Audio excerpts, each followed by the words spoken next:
નમસ્કાર વિદ્યાર્થી મિત્રો, ચાણક્ય યુટ્યુબ લાઈવ ચેનલ અંદર ફરી એક વખત આપણે ગુજરાતી વ્યાકરણના એક નવા ટોપિક સાથે હું હરેશ વાસાણી આપનું હાર્દિક સ્વાગત કરું છું. વિદ્યાર્થી મિત્રો, ગયા લેક્ચરની અંદર આપણે વિરુક્ત અને રવાનુકારી વિશે સમજી લીધું. એના પ્રશ્નો છે કઈ રીતે પૂછાશે એની પણ આપણે ચર્ચા કરી લીધી.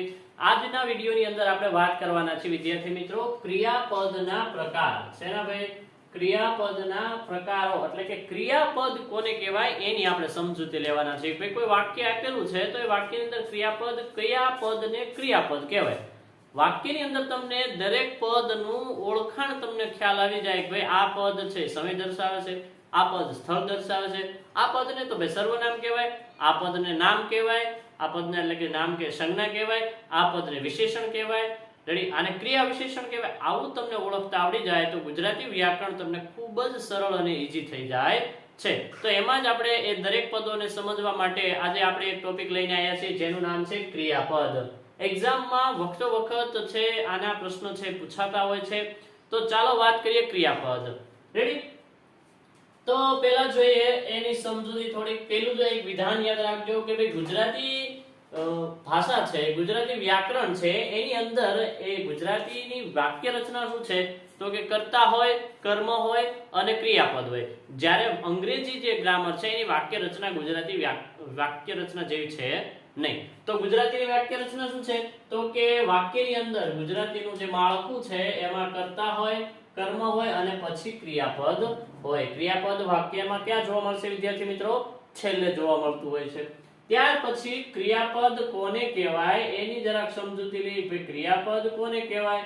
તો જો વાક્યમાં જે પદ ક્રિયાનો નિર્દેશ કરતું હોય તે પદને ક્રિયાપદ કહેવાય.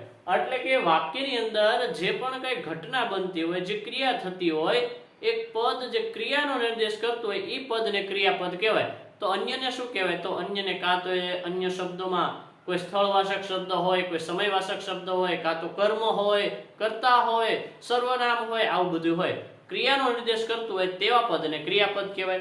રેડી? આટલું મારા મત મુજબ તમને ખ્યાલ આવી ગયો છે. તો હવે આપણે જોઈએ ક્રિયાપદના પ્રકાર. રેડી? ક્રિયાપદના પ્રકાર કેટલા છે વિદ્યાર્થી મિત્રો? 5 પ્રકાર છે. ક્રિયાપદના મુખ્ય કેટલા પ્રકાર છે? 5 પ્રકાર છે. એમાં આપણે જોઈએ પહેલો પ્રકાર. રેડી? ક્રિયાપદમાં અમુક ક્રિયાપદ છે એમાં ક્રિયાપદ છે અકર્મ ક્રિયાપદ હોય, સકર્મ ક્રિયાપદ હોય, દ્વિકર્મ ક્રિયાપદ હોય, સંયુક્ત ક્રિયાપદ હોય અને છેલ્લે સહાયકારક ક્રિયાપદ પણ હોય. રેડી? તો જોઈએ વાક્ય. તો અહીંયા આપણે પહેલો પ્રકાર જોઈએ છે અકર્મક. અકર્મક એટલે શું? તો કે આ વાક્યની અંદર વિદ્યાર્થી મિત્રો માત્ર ને માત્ર કર્તા, એટલે કે માત્ર ને માત્ર કર્તા અને ક્રિયાપદ જ છે. કર્મનો કોઈ ઉલ્લેખ કરવામાં આવ્યો નથી. હવે જોઈએ હરેશ સર ભણાવે છે. હરેશ સર ભણાવે છે. તો અહીંયા ક્રિયા શું છે ભાઈ? ભણાવે છે. આ ભણાવવું એક શું છે ભાઈ? ક્રિયા છે. આ ક્રિયા કોણ કરે છે? તો કે હરેશ સર. તો આ શું થઈ ગયું? કર્તા થઈ ગયું અને આ થઈ ગયું ક્રિયાપદ. તો અહીંયા કર્મનો કોઈ ઉલ્લેખ કરવામાં આવ્યો નથી. તો વિદ્યાર્થી મિત્રો વાક્યમાંથી તમારે કર્મ ગોતવું હોય તો વાક્યને તમે કોને અને શું થી પ્રશ્ન પૂછો. રેડી? વાક્યમાંથી તમારે જો કર્મ ગોતવું હોય તો કોને અને શું થી પ્રશ્ન પૂછો એટલે વાક્યમાં તમને કર્મ હોય એ મળી જાય છે. ઘણી વખત વાક્યની અંદર મુખ્ય કર્મ હોય, ગૌણ કર્મ હોય, બે કર્મ હોય, આવું બધું બનતું હોય છે. તો પહેલું આપણે પ્રકાર સમજીએ છીએ ક્રિયાપદમાં. એમાં એક વાક્ય એવું છે જે અકર્મક ક્રિયાપદ છે. કેવું છે? અકર્મક ક્રિયાપદ છે કે જેમાં ક્રિયા અને કર્તા છે, કર્મની કોઈ વાત કરવામાં ન આવી હોય એવા વિધાનને, એવા વાક્યને અકર્મક ક્રિયાપદ કહેવાય. શું કહેવાય? અકર્મક ક્રિયાપદ. રેડી? જોઈએ બીજું ઉદાહરણ. હરેશ સર ગુજરાતી ભણાવે છે. એમાં આપણને ખ્યાલ આવી ગયો. હવે જો વિદ્યાર્થીઓ ભણે છે. રેડી? તમે જો વિડિયો જોવો છો અને ભણો છો તો અહીંયા વિદ્યાર્થીઓ એ કર્તા છે. શું છે? વિદ્યાર્થીઓ એ શું છે? કર્તા છે અને ક્રિયા શું કરે છે? ભણે છે. અભ્યાસ કરવાની ક્રિયા કરે છે. રેડી? ત્યાર પછીનું અમે પાસ થશું. કોણ? અમે પાસ થશું. પાસ થવાની વાત કરવાની છે. કોણ? તો કે અમે. તો અહીંયા સર્વનામ તરીકે પદ આવ્યું છે, સર્વનામ કર્તા તરીકે આવ્યું છે અને પાસ થશું એ શું આપી છે? ક્રિયા શેમાં પાસ થશું, શું પાસ થશું, એવી કોઈ વાત કરવામાં આવી નથી. તો યાદ રાખજો, અકર્મક ક્રિયાપદ હોય એમાં માત્ર ને માત્ર કર્તા હોય અને માત્ર ને માત્ર ક્રિયા હોય, જેમાં કર્મનો કોઈ ઉલ્લેખ કરવામાં આવ્યો ન હોય. ત્યાર પછીનો બીજો પ્રકાર છે સકર્મક. સકર્મક એટલે અહીંયા તમને આ વાક્ય રચના જોવા મળશે. કર્તા હશે, કર્મ હશે, કર્તા હશે, કર્મ હશે અને ક્રિયાપદ, ત્રણેય બાબતો તમને એક સાથે જોવા મળશે. જોઈએ ઉદાહરણ. હું ગુજરાતી ભણાવું છું. તો એ કર્તા કોણ થયો? તો કે સર્વનામ તરીકે હું, એ શું થયું ભાઈ? કર્તા થયો. શું ક્રિયા કરું છું? ભણાવું છું, અભ્યાસ કરાવું છું. આ શું થયું? ક્રિયા થઈ. હવે મેં વાત કરી હતી કે વાક્યમાંથી તમારે કર્મ ગોતવો હોય અને કર્મ ગોતવો હોય તો કોને અથવા તો શું થી પ્રશ્ન પૂછો એટલે તમને કર્મ મળી જાય. રેડી? અહીંયા જે રીતના કર્મ આપેલો એ રીતના આપણે પ્રશ્ન પૂછવાનો હોય છે. શું ભણાવું છું? તો કે ભાઈ ગુજરાતી ભણાવું છું. તો આ આપણું શું થઈ ગયું? કર્મ. સકર્મ એટલે કે જેની અંદર કર્તા, કર્મ અને ક્રિયાપદ ત્રણેય બાબતનો સમાવેશ થતો હોય એવા વિધાનને સકર્મ કહેવાય, સક્રમ ન કહેવાય. રેડી? યાદ રાખજો, સકર્મ. ત્યાર પછી બીજું ઉદાહરણ. મારે નોકરી લેવી છે. મારે એ કર્તા છે, સર્વનામ તરીકે, કર્તા સર્વનામ તરીકે આવ્યું છે. મારે નોકરી લેવી છે. લેવું છે એ શું છે? ક્રિયા છે. કોને લેવું છે? તો કે મારે. તો એ શું થયું? કર્તા થયું. હવે શું લેવું છે? તો નોકરી. તો આ આપણું શું થયું? કર્મ થાય છે. એ જ રીતે જો ગિલો છકડો ચલાવતો હતો. છકડો ચલાવતો હતો. શું હતું? છકડો ચલાવતો. શું ચલાવતો હતો? તો તરત જ આપણે કહીશું છકડો ચલાવતો હતો. કોણ ચલાવતો હતો? તો ગિલો ચલાવતો હતો. જો કોણ થી તમે જ્યારે વિદ્યાર્થી મિત્રો પ્રશ્ન પૂછો કોણ થી, ત્યારે તમને વાક્યમાં રહેલા કર્તાની ઓળખ પડે કે વાક્યમાં કર્તા કોણ છે ગોતવું હોય તો કોઈ બી વાક્યને તમે કોણ થી પ્રશ્ન પૂછો એટલે વાક્યમાં કર્તા ક્યાં છે તમને ખ્યાલ આવી જશે. જો પહેલા ઉદાહરણ. ભણાવે છે. કોણ ભણાવે છે? તો કે હરેશ સર. ભણે છે. કોણ ભણે છે? તો કે વિદ્યાર્થીઓ. પાસ થવું છે. કોને પાસ થવું છે? અમે. તો આ કર્તા મળે છે. તો અહીંયા પણ મારા મત મુજબ તમને સકર્મ વિશે ખ્યાલ આવી ગયો છે કે જે વાક્યની અંદર કર્તા, કર્મ અને ક્રિયાપદ હોય એવા વિધાનને સકર્મ એટલે કે જેમાં કર્મની હાજરી હોય એવા વાક્યને સકર્મ કહેવાય છે. રામે રાવણને માર્યો. રામે રાવણને માર્યો. મારવું એ શું છે ભાઈ? ક્રિયા છે. કોણે? જો કોણે માર્યો? તો કે રામે. તો આ કર્તા થઈ ગયું. માર્યો એ શું થઈ ગયું? ક્રિયાપદ થઈ ગયું. આપણે વાત કરીએ સકર્મક ક્રિયાપદ કે જેમાં કર્મની હાજરી છે. કોને માર્યો? તો કે રાવણને માર્યો. તો આ શું થઈ ગયું? આપણું કર્મ થઈ ગયું. તો આ વિધાનને આપણે કહી શકીએ કે આ વિધાન છે સકર્મ છે. આ વિધાનની અંદર કોઈ કર્મનો ઉલ્લેખ નથી તો આ કેવું છે? અકર્મ છે. અકર્મ. અકર્મ. કર્મ આઘું છે, કર્મ છે નહીં. રેડી? ત્યાર પછી જોઈએ દ્વિકર્મ. દ્વિકર્મ એટલે કે જે વિધાનની અંદર બે કર્મનો સમાવેશ થાય. એક મુખ્ય કર્મ હોય અને એક ગૌણ કર્મ હોય. એટલે કે વિધાન હશે એમાં કર્તા હશે, બે કર્મ હશે અને એક ક્રિયાપદ હશે. એવા વિધાનને વિદ્યાર્થી મિત્રો દ્વિકર્મ કહેવાય છે. જોઈએ ઉદાહરણ. હું વિદ્યાર્થીને ગુજરાતી ભણાવું છું. રેડી? અહીંયા પણ એ જ વસ્તુ છે કે તમારે કર્મ ગોતવું હોય તો કોને અને શું થી પ્રશ્ન પૂછો એટલે તમને કર્મ મળે છે. રેડી? હું વિદ્યાર્થીઓને ગુજરાતી ભણાવું છું. રેડી? કોને ભણાવું છું? વિદ્યાર્થીને. શું ભણાવું છું? તો કે ગુજરાતી. ભણાવું છું એ શું છે? ક્રિયા છે. અને કોણ ભણાવે છે? તો કે હું ભણાવું છું. તો આ છે હું સર્વનામ આવે છે. રેડી? કર્તા તરીકે. ત્યાર પછી દાદાજી બાળકો માટે ચોકલેટ લાવ્યા. લાવ્યા એ લાવવું એક શું છે ભાઈ? ક્રિયા છે. કોણ લાવ્યું? દાદાજી. તો એ કર્તા થઈ ગયું. હવે આપણે દ્વિકર્મ વાળી વાક્ય રચના જોઈએ છે. એમાં બે કર્મ કયા કયા? તો કે શું લાવ્યા? તો કે ચોકલેટ લાવ્યા. કોના માટે લાવ્યા? તો કે બાળકો માટે. તો આ પણ છે એક કર્મ છે. કોના માટે લાવ્યા? તો બાળકો માટે. તો આ પણ એક કર્મ છે. અને શું લાવ્યા? તો કે ચોકલેટ.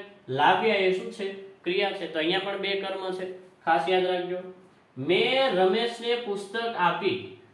આપવું એક શું છે? ક્રિયા છે. કોને આપી? મેં. તો હું શું થયો?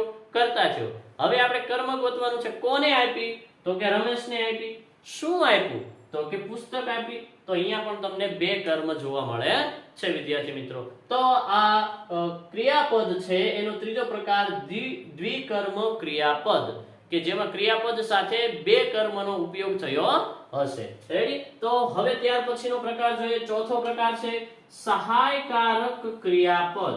પ્રકાર નંબર 4 સહાયકારક ક્રિયાપદ. હવે જેની વ્યાખ્યા થોડી યાદ રાખજો. આ ત્રણેય વસ્તુ તમને યાદ રહી જાય એવી છે. અકર્મક, અકર્મ એટલે કે એમાં કર્મ ન હોય, આઘું હોય. શું હોય? આઘું. દૂર હોય. આપણે બોલતા હોય ને દૂર માટે શબ્દ આપણે આઘું છે. રેડી? તો અકર્મ યાદ રાખજો, એમાં દૂર હોય, કર્મ હોતું નથી. ત્યાર પછી સકર્મ, સકર્મ નહીં, સકર્મ. સકર્મ એટલે કે જેમાં સ હાજરી, કર્મની શું હોય? હાજરી હોય, એને સકર્મ કહેવાય. અને દ્વિકર્મ. જો દ્વિ એટલે આપણે જ લાસ્ટ લેક્ચર ની અંદર જોયું કે દ્વિ એટલે બે થાય. શું થાય? દ્વિ એટલે બે. દ્વિરૂપ અને રવાનુકારી ભણી ગયા. જો તમે વિડિયો ન જોયો તો આઈ બટન ઉપર ક્લિક કરીને વિડિયો જોઈ લેજો. રેડી? દ્વિ એટલે શું થાય? બે. એટલે કે બે કર્મ હાજર હોય. વાક્યની અંદર શું હોય? બે કર્મ હાજર હોય. એટલા માટે આ ત્રણની વ્યાખ્યા તમને લખાવી નથી, યાદ રાખવામાં તમને આ વસ્તુ સરળ રહેશે. રેડી? ત્યાર પછીનો પ્રકાર જોઈએ ચોથો સહાયકારક ક્રિયાપદ. જે ક્રિયાપદમાં કાળ અને અર્થ દર્શાવવામાં મુખ્ય ક્રિયાપદને મદદરૂપ બને તેને સહાયકારક ક્રિયાપદ કહેવાય. કેવા શું માંગે છે વ્યાખ્યા? કે કોઈ વિધાન આપ્યું હોય, એ વિધાનમાં તમારે બે શબ્દો યાદ રાખવાના છે કે એ વિધાનમાં કાળ અને અર્થ, એ વાક્યનો અર્થ શું છે અને એ વાક્ય કયા કાળમાં છે એ દર્શાવવા માટે મુખ્ય ક્રિયાપદને, શેને વિદ્યાર્થી મિત્રો? મુખ્ય ક્રિયાપદને મદદરૂપ બને તેવા વિધાનને, તેવા પદને સહાયકારક ક્રિયાપદ કહેવાય. શું કહેવાય? સહાયકારક ક્રિયાપદ કહેવાય. જોઈએ ઉદાહરણથી સમજીએ કે ભાઈ ભરતી આવી છે. ભરતી આવી છે. હવે જો વિદ્યાર્થી મિત્રો અહીંયા આવી એટલે કે આવવું. શું આવ્યું? તો કે ભરતી. રેડી? અહીંયા કર્મ અને ક્રિયાપદની વાત છે. આપણે વાત કરીએ છીએ સહાયકારક ક્રિયાપદ. કીધું કે કાળ અને અર્થ દર્શાવવામાં મુખ્ય ક્રિયાપદને મદદરૂપ થતું હોય. તો આમાં પહેલા મુખ્ય ક્રિયાપદ શું છે? આવવું, આવી, આવવું. આ શું છે? મુખ્ય ક્રિયાપદ છે. હવે એને મદદરૂપ થવા માટે પણ કઈ રીતે મદદરૂપ થશે? કાં તો કાળ દર્શાવશે ને કાં તો અર્થ દર્શાવશે. તો કયું? તો જો અહીંયા છે પદ છે. રેડી? ભરતી આવી છે. આ જે પદ છે એ કાળ દર્શાવે છે. કેવું છે? વર્તમાન કાળ દર્શાવે છે. ભરતી આવી છે. અને કાં તો એનો અર્થ દર્શાવે છે કે આ વાક્યનો અર્થ કેવો છે? હકાર અર્થ છે. કેવો છે? હકાર અર્થ છે. તો એ મુખ્ય ક્રિયા કઈ છે? તો કે આવી. એ શું છે? મુખ્ય ક્રિયા છે. એને સહાયરૂપ થવા માટે સહાય કઈ રીતે થશે? તો કે કાળ દર્શાવવા અને વાક્યનો અર્થ દર્શાવવા માટે એ ક્રિયાપદને સહાયરૂપ થાય. આવા પદને સહાયકારક ક્રિયાપદ કહેવાય. આવું તમને વિધાન આપ્યું હોય અને તમને એમ કીધું હોય કે આપેલા વિધાનમાંથી સહાયકારક ક્રિયાપદ દર્શાવો અથવા તો જણાવો. ઓપ્શનમાં તમને આપ્યું હોય એ ભરતી, ઓપ્શન બી આવી, ઓપ્શન સી છે અને કીધું હોય સહાયકારક ક્રિયાપદ જણાવો. તો તમારો જવાબ શું હોવો જોઈએ? છે. શા માટે? તો કે જે મુખ્ય ક્રિયાપદ છે એનો કાળ અથવા તો અર્થ દર્શાવવા માટે જે ક્રિયાપદ સહાય રૂપે મદદરૂપ થતું હોય એને સહાયકારક ક્રિયાપદ કહેવાય. ત્યાર પછી બીજું ઉદાહરણ જોઈએ. વિદ્યાર્થીઓ લેક્ચર જોવે છે. જો આ વિદ્યાર્થીઓ એ શું થઈ ગયું? કરતા થઈ ગયું. એ કરે, જોવાનું કામ કરે છે. મુખ્ય ક્રિયા શું છે? જોવું. એ જોવું એ શું છે? મુખ્ય ક્રિયા છે. જો અહીંયા કર્મની વાત પણ કરવામાં આવી છે. સહાયકારક ક્રિયાપદ હોય એમાં એવું જરૂરી નથી કે કર્તા કર્મ ન હોય. કર્મ ન હોય એવું ન હોય. સહાયકારક ક્રિયાપદમાં કર્મ પણ હોઈ શકે, દ્વિકર્મ પણ હોઈ શકે. રેડી? અકર્મ પણ હોઈ શકે. પેલું ઉદાહરણ જોયું એ કર્મ અને ક્રિયાપદ વાળું હતું. અહીંયા જોઈએ તો કે અહીંયા કર્તા આપેલું છે, કર્મ આપેલું છે, ક્રિયાપદ આપ્યું છે અને સહાયકારક ક્રિયાપદ પણ આપેલું છે. રેડી? તો હવે જોઈએ વિદ્યાર્થીઓ છે લેક્ચર જોવે છે. તો વિદ્યાર્થીઓ શું થઈ ગયું ભાઈ? કરતા થઈ ગયું સાહેબ. એટલું સમજાઈ ગયું. કોણથી તમે પ્રશ્ન પૂછો એટલે ખબર પડી જાય ક્રિયાપદને. શું કોણ જોવે છે? તો કે વિદ્યાર્થી જોવે છે. હવે કર્મ જોવું હોય તો કે ક્રિયાપદને પ્રશ્ન પૂછો શું જોવે છે? તો કે લેક્ચર જોવે છે. તો કર્મ થઈ ગયું. આ જોવે છે એ શું થયું ભાઈ? આપણી મુખ્ય ક્રિયાપદ. શું થયું? મુખ્ય ક્રિયાપદ થયું. અને એનો કાળ અને અર્થ દર્શાવવા માટે શું વપરાયું છે? જો અહીંયા પણ તમે જોયું, અહીંયા પણ જોયું. હવે આગળનું થોડુંક ઉદાહરણ જોઈએ. તમે આજનું લેસન કર્યું હશે. તમે આજનું લેસન કર્યું હશે. તમે એ શું દર્શાવે છે? સર્વનામ પદ દર્શાવે છે. આજનું એ સમય દર્શાવે છે. આ નું છે અનુપદ દર્શાવે છે. લેસન એ શું છે? કર્મ છે.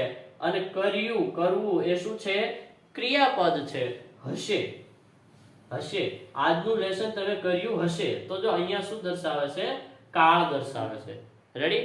આ સંભાવના દર્શાવે છે. આ વાક્યનો અર્થ દર્શાવે છે, જેમાં સંભાવના વ્યક્ત કરવામાં આવી છે કે તમે આજનું લેસન કર્યું હશે, એવી સંભાવના દર્શાવે. તો કાં તો અર્થ અને કાં તો કાળ દર્શાવવા માટે વપરાયું હોય. તમે વાક્યના છેડે આવા પદ જોયા છે?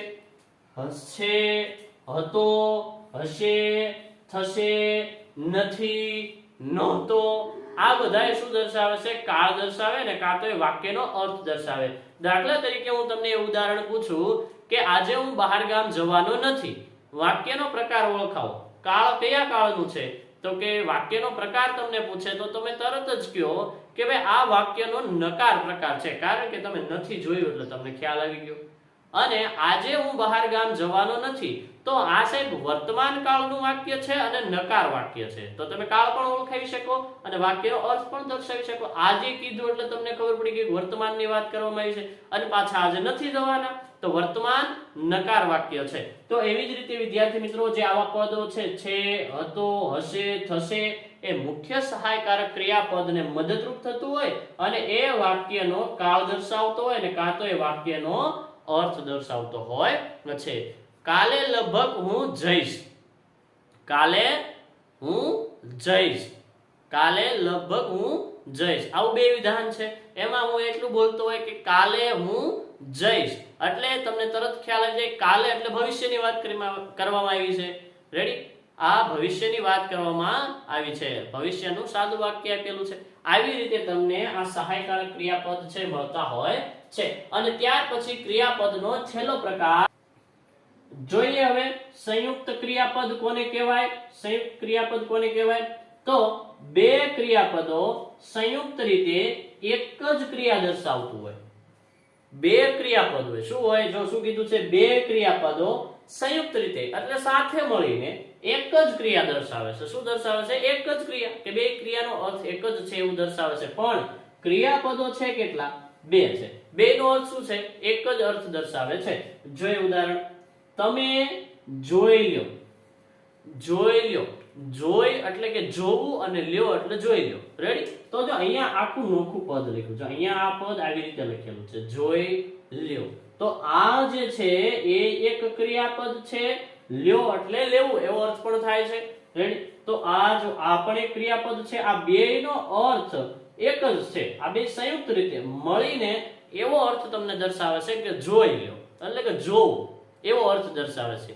તો જ્યારે બે ક્રિયાપદ આપ્યા હોય, અહીંયા જોવું અને અહીંયા લેવું, આ બે ક્રિયાપદ છે, એ બે ક્રિયાપદ મળીને સંયુક્ત રીતે મળીને એક જ અર્થ દર્શાવે છે. શું દર્શાવે છે? એક જ અર્થ દર્શાવે છે.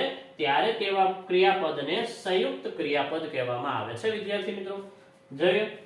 તમે ભાગી જાઓ. જો અહીંયા આખું ક્રિયાપદ આપ્યું છે. અહીંયા હું તમને એમ પૂછું કે આ વાક્યની અંદર ક્રિયા શું છે? તો કે ભાગી જાઓ એવી ક્રિયા છે. રેડી? તો હવે એ વિધાનને થોડુંક વિસ્તૃત સમજીએ. તો તમે એ શું છે? સર્વનામ. ભાગી જાઓ એ શું છે ભાઈ? ક્રિયા છે. અહીંયા કર્મની કોઈ વાત કરવામાં આવી નથી. આ વિધાનની અંદર આપણે કર્મને મેકવું હોય તો મેકી પણ શકીએ અને ન મેકવું હોય તો ન પણ મેકી શકીએ. અહીંયા મેં બધા જ વિધાન એવા લખ્યા છે કે જેમાં કર્મનો ઉલ્લેખ નથી કર્યો. બાકી એમાં એક કર્મ પણ મેકી શકો, દ્વિકર્મ પણ મેકી શકો. પણ આપણે સમજવાનું છે સંયુક્ત ક્રિયાપદ. ફરીને એક વખત વ્યાખ્યા રિપીટ કરશું, બરોબર ધ્યાન રાખજો. અહીંયા કન્ફ્યુઝ ન થતા. બે ક્રિયાપદ હોય. શું હોય? બે ક્રિયાપદ હોય અને સંયુક્ત રીતે એક જ ક્રિયા દર્શાવતું હોય. તો હવે જોઈએ. તમે ભાગી જાઓ. તો આ ભાગવું એ પણ એક શું છે?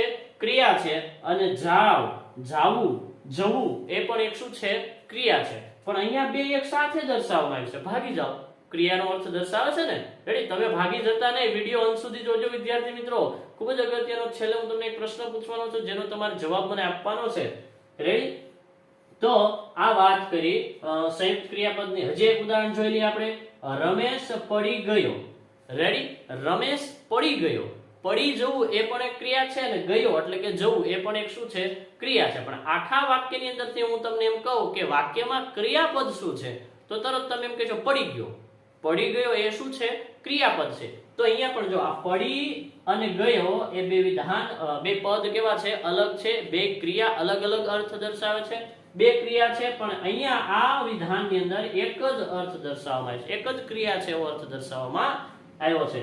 રમેશ એ શું છે કર્તા છે અને પડી ગયો એ શું છે ક્રિયા છે. પણ આ જે વાક્ય છે એને આપણે કેવું કહીશું સંયુક્ત ક્રિયાપદ, જેમાં બે ક્રિયાપદો આપેલા હોય અને બે ક્રિયાપદ સંયુક્ત રીતે મળીને એક જ ક્રિયા દર્શાવતો હોય અર્થ આવતો હોય ત્યારે એને સંયુક્ત ક્રિયાપદ કહેવાય. સૌથી પહેલા આપણે જોયું ક્રિયાપદના પ્રકાર કે જેમાં 5 પ્રકાર છે. એની પહેલા આપણે જોયું ક્રિયાપદ કોને કહેવાય. ક્રિયાપદની વ્યાખ્યા સમજ્યા કે ભાઈ ક્રિયાપદ કોને કહેવાય તો કે કોઈ પણ વાક્ય આપેલું હોય, કોઈ પણ વાક્ય આપેલું હોય એમાં જે પદ ક્રિયાનો નિર્દેશ કરતો હોય, શેનો ક્રિયાનો નિર્દેશ કરતો હોય તેને ક્રિયાપદ કહીશું. રેડી. ગુજરાતી ભાષાની વાક્ય રચના શું છે કર્તા, કર્મ અને ક્રિયાપદ. વાક્ય શુદ્ધિકરણનું વાક્ય પૂછ્યું હોય અને તમને પહેલા કર્મ આપી દીધું હોય અથવા તો પહેલા ક્રિયા આપી દીધી હોય તો આ વાક્ય કેવું છે તદ્દન ખોટું છે. આ વસ્તુ યાદ રાખજો વિદ્યાર્થી મિત્રો. એનો ક્રમ શું હોય કર્તા હોય, કર્મ હોય અને ક્રિયાપદ હોય. આ પણ તમને એક્ઝામમાં ખૂબ જ અગત્યનું સાબિત થશે. ત્યાર પછી 5 પ્રકાર જોયા, એમાં 3 તમને યાદ રહી જાય. એક અકર્મ કે જેમાં કર્મ છે દૂર થઈ ગયેલો હોય, આઘું હોય, આવી રીતે આપણે યાદ રાખશું તળપદા શબ્દ દ્વારા. અકર્મ. ત્યાર પછી સકર્મ, સક્રમ નહીં સકર્મ કે જેમાં કર્મ છે સ હાજર છે. અને ત્યાર પછી દ્વિકર્મ. દ્વિકર્મ એટલે કે એકના એક વાક્યમાં બે કર્મ આપેલા છે. કેટલા? બે કર્મ આપેલા છે. આ 3 પ્રકાર થયા. ત્યાર પછી સંયુક્ત ક્રિયાપદ અને સહાયકારક ક્રિયાપદ. સંયુક્ત ક્રિયાપદ અને એક સહાયકારક ક્રિયાપદ. અહીંયા સ છે અને અહીંયા સ છે તો એ પણ આપણે યાદ રાખી લઈશું. તો આ વિદ્યાર્થી મિત્રો આપણે વાત કરી ક્રિયાપદ કોને કહેવાય. રેડી. ક્રિયાપદના પ્રકાર આપણે સમજ્યા. નેક્સ્ટ લેક્ચરની અંદર હજી આ જ ટોપિક ઉપર આપણે એની વિસ્તૃત વાત કરવાના છીએ અને જેમાંથી વખતો વખત પ્રશ્ન પૂછાતા હોય છે. આ ટોપિકમાંથી પણ તમને પ્રશ્ન પૂછે છે. કઈ રીતે પૂછે કે નીચે આપેલા વાક્યમાંથી કયું વાક્ય અકર્મ છે, કયું વાક્ય દ્વિકર્મ છે, કયું વાક્ય સકર્મ છે એવું પણ પૂછી શકે. અને અહીંયા મેં તમને એક્ઝામ્પલ આપ્યું કે કોઈ પણ વાક્ય આપેલું હોય એમાંથી તમને પૂછ્યું હોય કે આપેલા વાક્યમાંથી સહાયકારક ક્રિયાપદ જણાવો. સહાયકારક ક્રિયાપદ જણાવો તો તમને ખબર પડતી હોવી જોઈએ કે ભાઈ કયું ક્રિયાપદ મુખ્ય ક્રિયાપદ છે અને કયું ક્રિયાપદ સહાયકારક ક્રિયાપદ છે. એવું પણ પૂછે કે નીચે આપેલા વાક્યમાંથી સંયુક્ત ક્રિયાપદ વાળું વાક્ય જણાવો. 4 વાક્ય આપ્યા હોય એમાંથી તમને કોઈ પણ પૂછી શકે છે. આના પ્રશ્ન કઈ રીતે પૂછાય એ આપણે નેક્સ્ટ લેક્ચરની અંદર વાત કરીશું. જો વિદ્યાર્થી મિત્રો તમને અમારો વિડિયો ગમ્યો હોય તો લાઈક કરો, શેર કરો અને સબસ્ક્રાઇબ કરો. બાજુમાં આપેલા બેલ આઇકન પર પણ ક્લિક કરી દો જેથી અમારા નવા વિડિયોની અપડેટ તમારા સુધી મળતી રહે. આ વિડિયોને અંત સુધી જોવા બદલ આપનો ખૂબ ખૂબ આભાર. ધન્યવાદ. ફરી મળશું નવા વિડિયો સાથે. ત્યાં સુધી રજા લઈએ.